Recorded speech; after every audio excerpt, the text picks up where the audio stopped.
Et à l'époque, quand le loup européen a été mis, eh bien, il y a eu beaucoup de polémiques. Le propriétaire de l'époque a fini par recevoir des menaces de brûler son parc s'il ne retirait pas cette espèce. Et comme les choses ne bougeaient pas assez vite, il a fini par recevoir des menaces de mort par courrier, toujours en anonyme. Donc du coup, il y a eu un petit dossier, une enquête de fait. Le préfet s'est mis sur ce dossier et la décision a été prise de retirer le loup européen, au moins pendant un certain temps, pour calmer un peu les esprits de certains d'entre nous ici assez virulents, et les remettre ensuite. Il y a eu plusieurs pétitions de signés, plusieurs petits combats de menés à cette période-là, mais les choses ont été très difficiles pour pouvoir le remettre à nouveau dans l'enclos. Du coup, l'équipe en place savait qu'il existait deux espèces assez proches du loup. Il y a le loup tchèque et il y a le Troicarlus de Sarlos. Donc du coup, ils ont pris cette espèce pour pouvoir continuer de sensibiliser et de parler du loup. Je ne pense pas. On n'a jamais fait partie de ces proies naturelles. Nous, on a même vécu en complète harmonie avec lui il y a très longtemps. Il y a très longtemps, il y avait de la place pour tous, il y avait du gibier pour tous. Donc on a vécu, mais alors très longtemps à ses côtés sans aucun problème. Par contre, à l'époque médiévale, eh bien, il y a eu un peu un chamboulement. On a commencé, nous les humains, à devenir de plus en plus nombreux. Donc on a commencé à défricher de plus en plus de terre pour pouvoir les cultiver afin de se nourrir. Il y a déjà moins de place pour les loups se cacher, moins de gibier pour s'alimenter. Et c'est aussi à cette période médiévale qu'on a commencé à faire l'élevage qu'on connaît aujourd'hui, ce qu'on pourrait appeler l'élevage intensif. Du coup, le loup, qui pouvait prédater un petit peu ce qui nous appartenait, a donc commencé à devenir l'ennemi numéro 1 pour beaucoup d'entre nous. Donc, depuis l'époque médiévale, on a eu de cesse de le persécuter, de le chasser, pour faire qu'il disparaisse dans les années 1930. Dans les années 1930, le loup a fini par être complètement éradiqué du territoire français.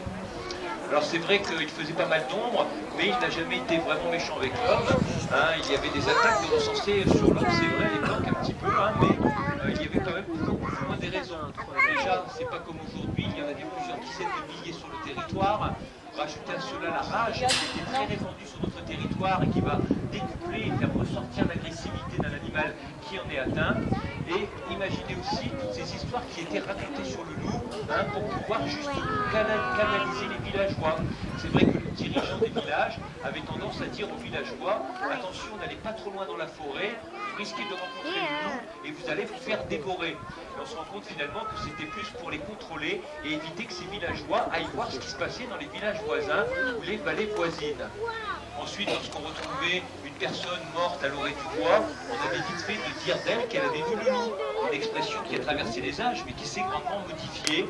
En fait, le loup n'avait absolument souvent rien à voir dans cette mort, et c'était principalement pour masquer certaines déviances humaines.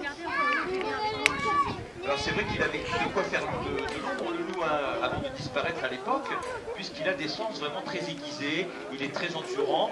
Un loup européen mâle va faire à peu près 40 kg pour les plus gros, et une femelle va faire 25-30 kg pour les plus grosses. Contrairement à ce qu'on imagine, il n'a jamais été réintroduit, il est revenu tout à fait naturellement de deux pays où il n'a jamais disparu, à savoir l'Italie et l'Espagne, deux endroits où il y a beaucoup moins de soucis qu'en France, puisqu'on n'a jamais cessé de se transmettre tous ces modes séculaires d'élevage transmis de génération en génération.